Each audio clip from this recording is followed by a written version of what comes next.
नमस्कार, स्वागत है आप सभी का देवभूमि लाइव में। मैं हूं आपके साथ शापनी पटनायक। बुलेटिन की शुरुआत करेंगे इस वक्त की बड़ी खबर के साथ।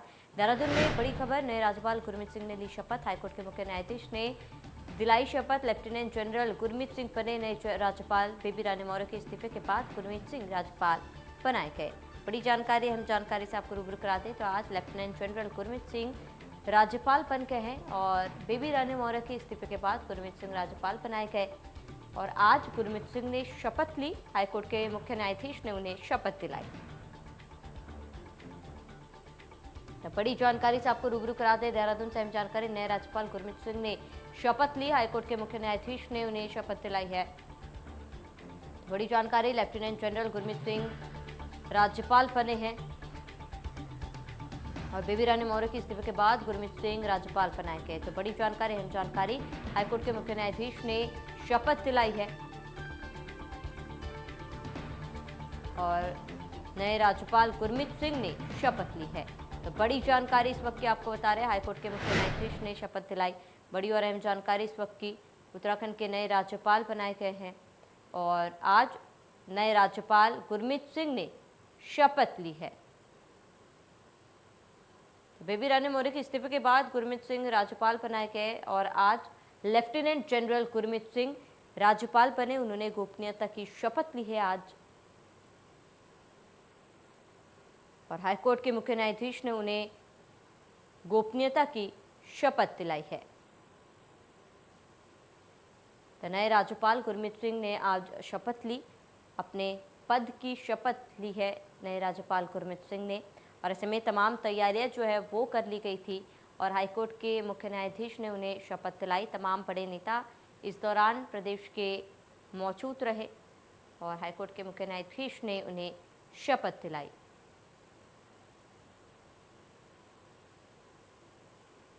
तो इस दौरान सुरक्षा के भी चाक चौबंद इंतजाम किए गए थे और तमाम तैयारियां हैं वो कर ली गई थी। तो नए राज्यपाल गुरमीत सिंह ने शपथ ली। लेफ्टिनेंट जनरल गुरमीत सिंह राज्यपाल बनाए गए और उनका शपथ ग्रहण समारोह आज था, जिसको लेकर पूरी तरीके से तैयारियां कर ली गई थी। सुरक्षा के भी चाक चौबंद इंतजाम किए गए थे और आज लेफ्टिनेंट जनरल गुरमीत सिंह ने अपने पद की शपथ ली और हाईकोर्ट के मुख्य न्यायाधीश ने उन्हें शपथ दिलाई।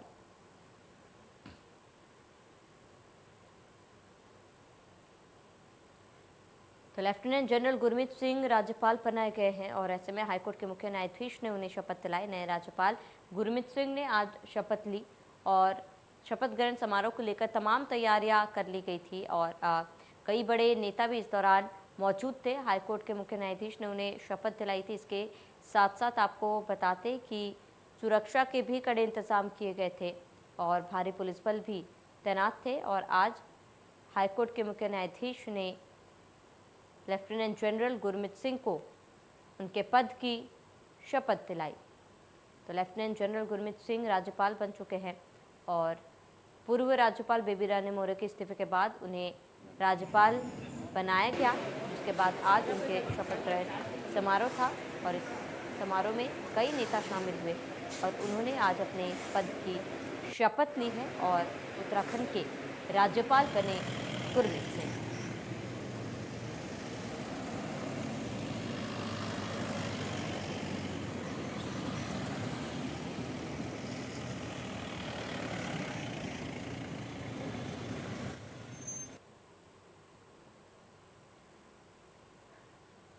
तो नए राज्यपाल गुरमीत सिंह ने शपथ ली है। हाईकोर्ट के मुख्य न्यायाधीश ने शपथ दिलाई। लेफ्टिनेंट जनरल गुरमीत सिंह ने आज अपने पद की शपथ ली है और तमाम तैयारियां शपथ समारोह को लेकर कर ली गई थी। सुरक्षा के भी कड़े इंतजाम किए गए थे और ऐसे में आज लेफ्टिनेंट जनरल गुरमीत सिंह उत्तराखंड के राज्यपाल बने। बता दें कि पूर्व राज्यपाल बेबी रानी मौर्य के इस्तीफे के बाद गुरमीत सिंह राज्यपाल बनाए गए।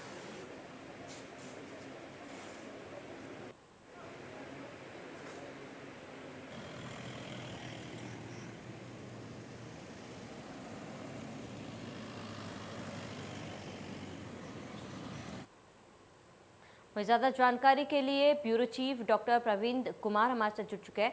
प्रवीण जी, क्या कुछ पूरी जानकारी है, क्योंकि आज गुरमीत सिंह ने अपने पद की शपथ ले ली है?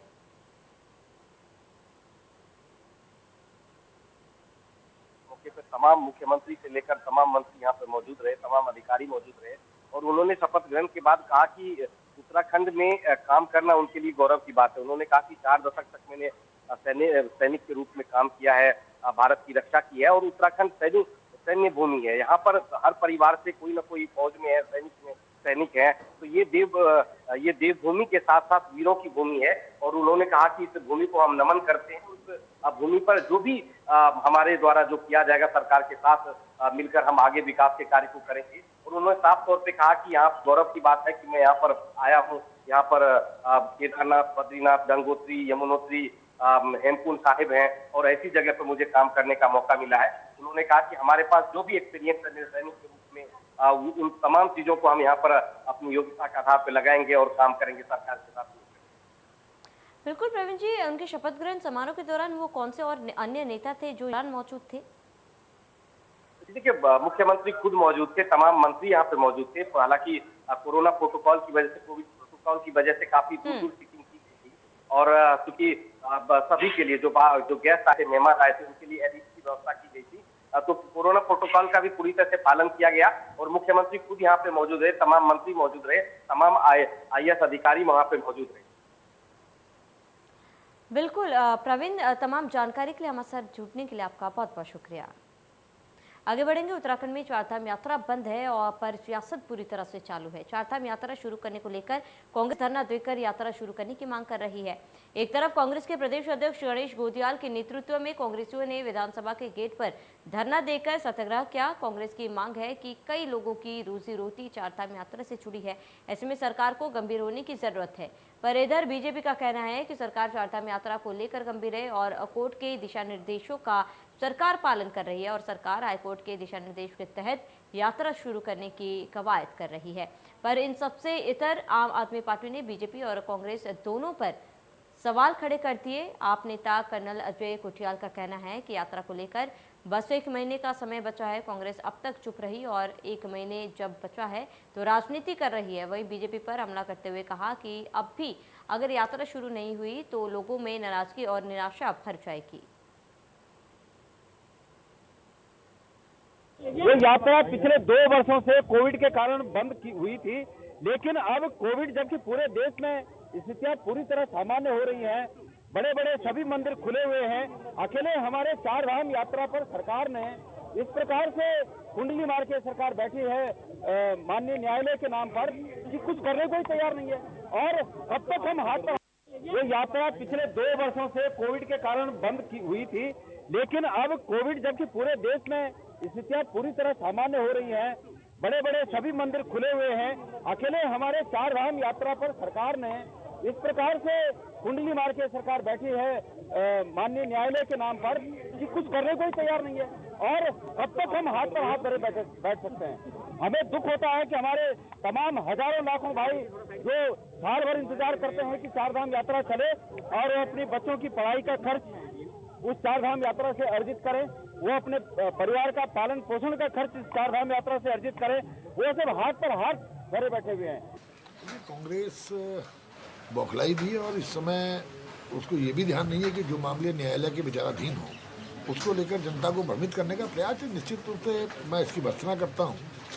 सबको मालूम है कि हम सरकार ने 1 जुलाई से जनपद स्तर चारों धामों के जनपदों में जैसे चमोली के लोगों को बद्रीनाथ का, रुद्रबाग के निवासियों को केदारनाथ और गंगोत्री यमुनोत्री के दर्शन के लिए उत्तरकाशी के निवासियों को छूट देने का निर्णय लिया था। और उसके पश्चात दूसरे फेज में सरकार के द्वारा निर्णय लिया गया था कि जो राज्य के लोग हैं केवल राज्यवासियों को चारों धामों में जो दर्शन करने की छूट देने का निर्णय लिया गया था। और उसके पश्चात तीसरे फेज में इसको यात्रा को खोलने का निर्णय लिया था और उसमें भी एक सीमित संख्या रखी गई थी ताकि कोविड की जो परिस्थितियां हैं उससे उसकी SOP को भी अपना अनुपालन किया जाए और यात्रा भी शुरू हो जाए। उस समय माननीय उच्च न्यायालय के द्वारा इसको स्थगित कर दिया गया। सरकार ने तत्काल तत्परता से निर्णय लिया और हम लोग सर्वोच्च न्यायालय गए। चारधाम यात्रा रुकी हुई है 2 साल से। इतने सारे समाज के जो अलग अलग वर्ग के लोग होते हैं उनका जो रोजी रोटी है वो बंद हो रखी है। सरकार उस पर डिसीजन नहीं ले रही है। कभी कह रही है कि हम कोर्ट में जा रहे हैं, कभी कह रही है सुप्रीम कोर्ट में जा रहे हैं, कभी कह रही है कि कोर्ट का फैसला का वेट कर रहे हैं, कभी कह रही है अब हम अपना कमेटी बनाएंगे। 20 दिन 25 दिन बचे हैं इफेक्टिव यात्रा के लिए, उसके बाद में तो यात्रा ही बंद हो जाएगी। अगर चारधाम यात्रा को अभी भी नहीं खोल पाए तो मेरे ख्याल से जो हताशा है समाज के अंदर वो तो बहुत ज़्यादा और बढ़ जाएगी। एकदम से सरकार को ना खोल देना चाहिए यात्रा को, और सरकार के पास वो सारे तंत्र हैं जो कि यात्रा को अच्छे तरीके से चला सकते हैं। तो कांग्रेस के स्टैंड के साथ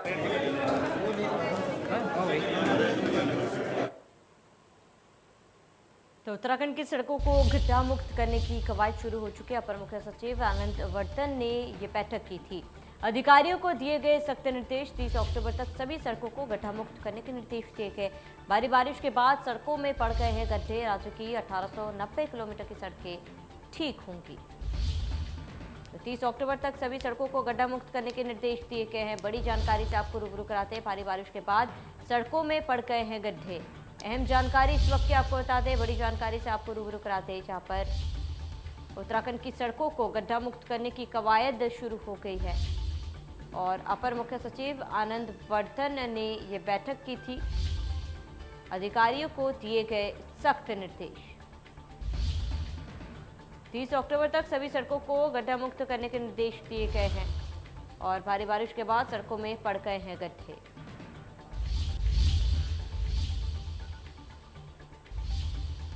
उत्तराखंड की सड़कों को गड्ढा मुक्त करने की कवायद शुरू हो चुकी है। बड़ी जानकारी आपको बताते, अपर मुख्य सचिव आनंद वर्धन ने बैठक की है और अधिकारियों को दिए गए सख्त निर्देश। 30 अक्टूबर तक सभी सड़कों को गड्ढा मुक्त करने के निर्देश दिए गए। बड़ी जानकारी, भारी बारिश के बाद सड़कों में पड़ गए हैं गड्ढे।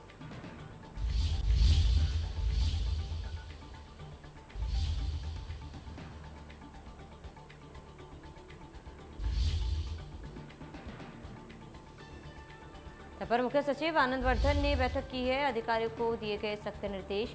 बड़ी जानकारी, अहम जानकारी से आपको रूबरू कराते। 30 अक्टूबर तक सभी सड़कों को गड्ढा मुक्त करने के निर्देश जारी कर दिए गए हैं। तो भारी बारिश के बाद सड़कों में गड्ढे पड़ गए। इसी बीच हल्द्वानी से बड़ी जानकारी, बीजेपी जिलाध्यक्ष के घर हुआ बड़ा धमाका। प्रदीप बिष्ट के हीरानगर आवास पर धमाका हुआ है। अलमारी, दरवाजे सहित तमाम सामान क्षतिग्रस्त। घर के सभी लोग सुरक्षित। आकाशीय बिजली गिरने की जताई जा रही आशंका। मौके पर पहुंची प्रशासनिक टीम। तो बड़ी जानकारी, प्रदीप बिष्ट के हीरानगर आवास पर धमाका हुआ है और अलमारी, दरवाजे सभी सामान क्षतिग्रस्त हो गए हैं। तो घर के सभी लोग सुरक्षित हैं। प्रशासन की टीम मौके पर पहुंच चुकी है। आकाशीय बिजली गिरने की आशंका जताई जा रही है। बड़ी जानकारी हल्द्वानी से, बीजेपी जिलाध्यक्ष के घर बड़ा धमाका हुआ है और प्रदीप बिष्ट के हीरानगर आवास पर बड़ा धमाका हुआ। बड़ी जानकारी, जहां पर अलमारी, दरवाजे सहित तमाम सामान क्षतिग्रस्त हो गए। तो घर के सभी लोग सुरक्षित हैं फिलहाल और आकाशीय बिजली गिरने की आशंका जताई जा रही है।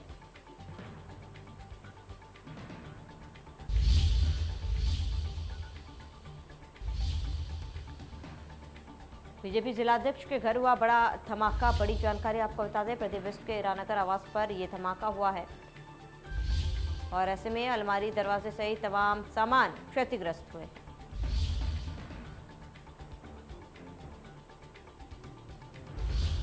तो आकाशीय बिजली गिरने की आशंका जताई जा रही है। फिलहाल घर के सभी लोग सुरक्षित हैं और जांच के लिए प्रशासन की टीम जो है वो मौके पर की है। तो बड़ा धमाका हुआ है बीजेपी जिलाध्यक्ष के घर पर।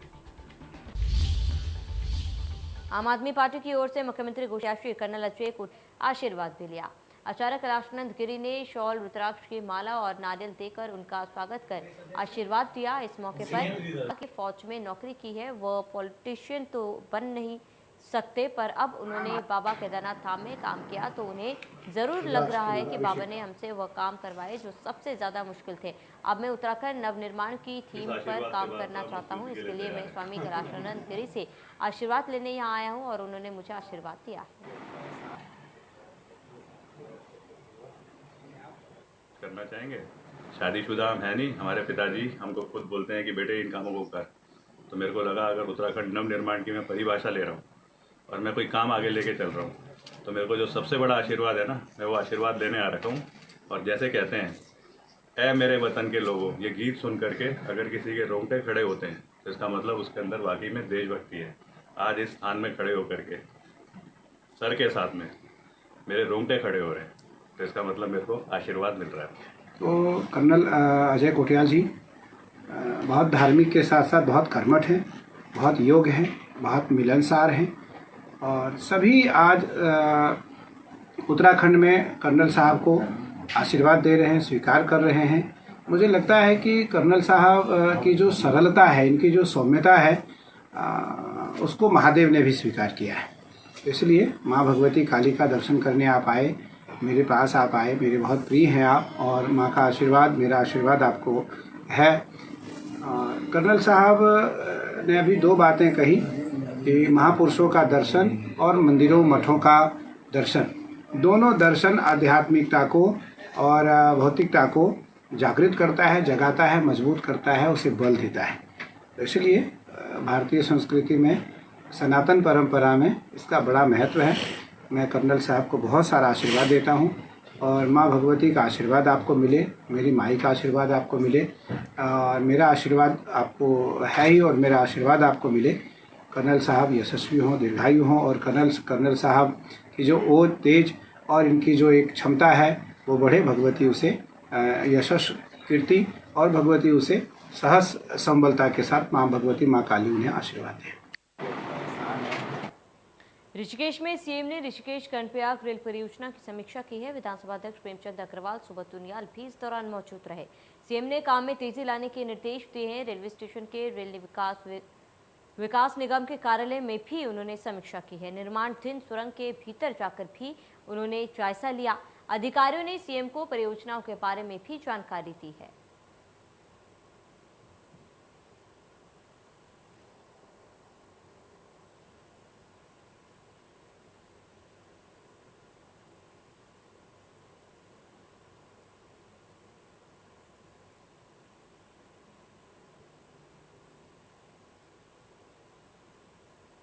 सीएम धामी ने भूपेंद्र पटेल को बधाई दी है। गुजरात के सीएम बनने पर उन्होंने बधाई दी।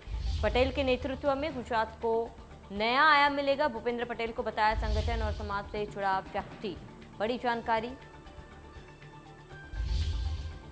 मुख्यमंत्री पुष्कर सिंह धामी ने भूपेंद्र पटेल को गुजरात के मुख्यमंत्री बनने पर बधाई दी।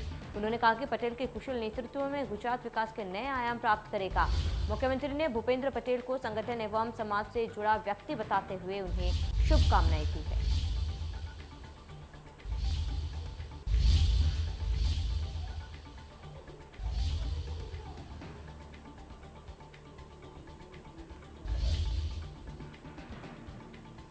गुजरात के सीएम बनने पर उन्होंने बधाई दी है।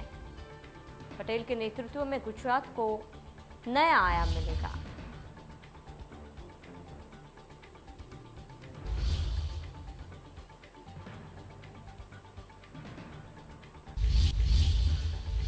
अरविंद केजरीवाल का उत्तराखंड दौरा है और 19 सितंबर को हल्द्वानी पहुंचेंगे केजरीवाल। कुमाऊं क्षेत्र का करेंगे दौरा।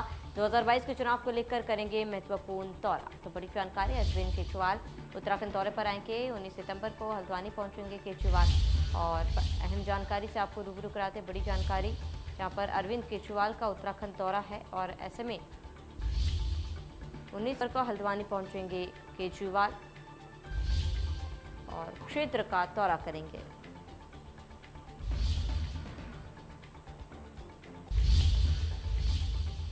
सोशल मीडिया पर रुड़की एक मारपीट का वीडियो तेजी से वायरल हो रहा है, जिसमें कुछ बदमाश एक युवक पर लाठी डंडों से हमला करते नजर आ रहे हैं।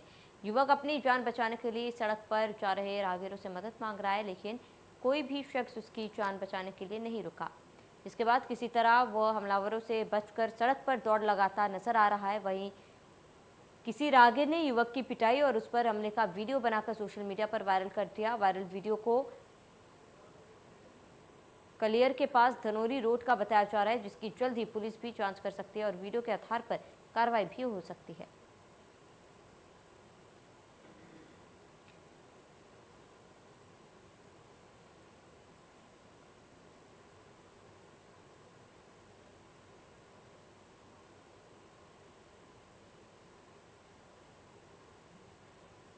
चलिए, इसी के साथ ही देवभूमि लाइव में मेरे साथ इतना ही। देखते रहिए इंडिया न्यूज़।